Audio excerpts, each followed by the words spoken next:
Shalom, shalom, que le Seigneur vous bénisse et que sa grâce surabonde sur votre serviteur, le révérend prophète Jérémie Zoé. Je voudrais assez rapidement vous donner un message dans le livre de Joël, chapitre 2, le verset 28. La Bible déclare: après cela, je répandrai mon esprit sur toute chair, vos fils et vos filles prophétiseront, vos vieillards auront des songes et vos jeunes gens auront des visions. Écoutez-moi très bien. Voici aujourd'hui l'une des choses qui a fait en sorte que l'Église est en train de parachuter dans une dimension qui n'honore pas Dieu. Beaucoup de personnes ont commencé à vaciller.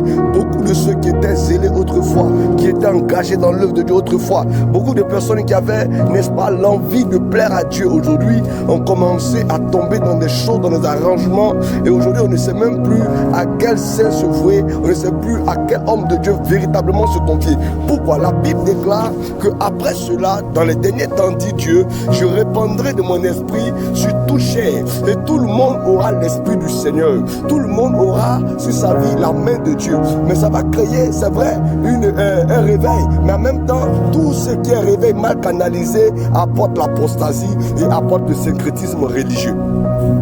Mais c'est Dieu qui parle. Et quand Dieu parle, Dieu a ses raisons. Quand Dieu parle, Dieu a sa méthode. Quand Dieu parle, c'est que Dieu a mis tout en œuvre pour que les choses réussissent. Mais s'il y a des choses qui ne réussissent pas, le problème n'est pas du côté de Dieu.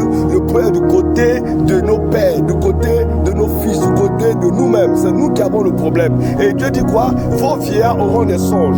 L'une des choses que Dieu a donné aux vieillards. Le vieillard, c'est quelqu'un qui a été un enfant, qui est devenu jeune, qui a eu de l'expérience et qui est devenu un vieux. Le problème aujourd'hui, c'est que les vieillards veulent prophétiser.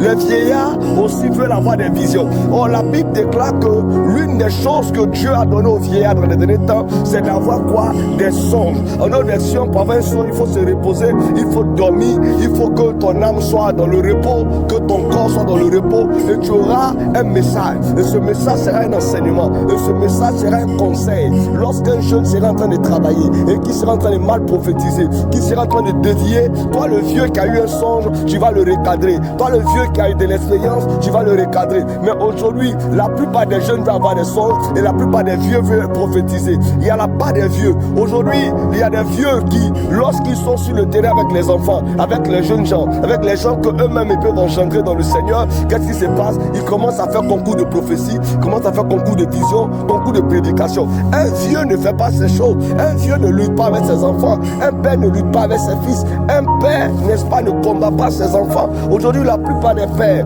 veulent aussi avoir des visions. Non, on n'est pas en train de faire concours de vision. Le père, Dieu dit que son rôle, c'est d'avoir des songes. C'est-à-dire, il doit dormir, il doit se reposer, il doit se calmer et puis orienter la jeunesse. Et puis canaliser la jeunesse. De sorte que ce qu'il a eu comme expérience en 10 ans, l'enfant peut l'avoir aujourd'hui et se bonifier. L'enfant peut l'avoir aujourd'hui et s'améliorer. Aujourd'hui, il n'y en a plus de conseillers. Aujourd'hui, on n'a plus de mentor véritable. Aujourd'hui, il n'y a plus de père véritable. Parce que la plupart des pères sont en train de concurrencer avec leurs fils. Ils veulent avoir les mêmes voitures que leurs fils. Ils veulent avoir le même nombre de voyages que leurs fils. Ils veulent avoir les mêmes gloires que leurs fils. Le père a droit à plus de gloire, à plus d'honneur que le fils parce que c'est le père qui a fait le fils. Mais pour que le fils se reconnaisse dans le père, il faut que le père l'instruise. Il faut que le père le coach. Il faut que le père le canalise. Il faut que le père le galvanise. Il faut que le père le requin, le revigore et le réoriente.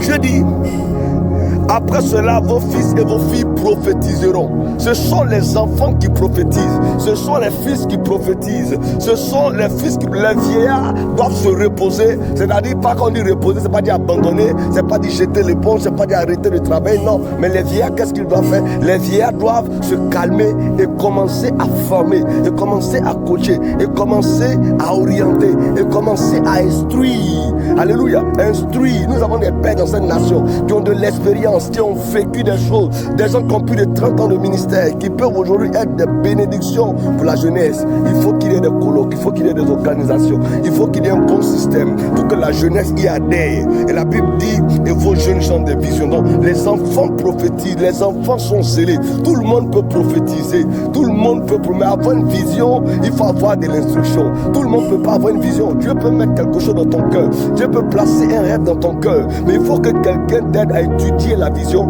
à travailler la vision, n'est-ce pas, à organiser la vision. Une vision qui n'est pas organisée est une corvée. Toute vision a besoin d'être travaillée. Toute vision a besoin d'être organisée. Tu as une vision peut-être de bâtir une église. Il faut qu'un père te donne les instructions. Tu as une vision de pouvoir construire une cathédrale. Il faut qu'un père te donne des orientations. C'est pour cela que quand David, n'est-ce pas, a eu cette envie de construire le temple du Seigneur, la Bible déclare que étant devenu vieux, il va donner des instructions à son fils Salomon, et Salomon va accomplir la vision. Que le Seigneur bénisse quelqu'un, que Dieu élève quelqu'un. Je veux que tu lises et que tu comprennes à partir de ces paramètres de versets qu'il est important de se faire former, qu'il est important de se faire coacher, qu'il est important de reconnaître la grâce des pères, l'honneur des pères. Il faut célébrer les pères, il faut honorer les pères, il faut lever les pères par rapport à tout le système qu'ils ont fait. Mais que les pères ne concurrencent pas avec les fils, parce qu'un bon père ne rivalise pas avec son enfant.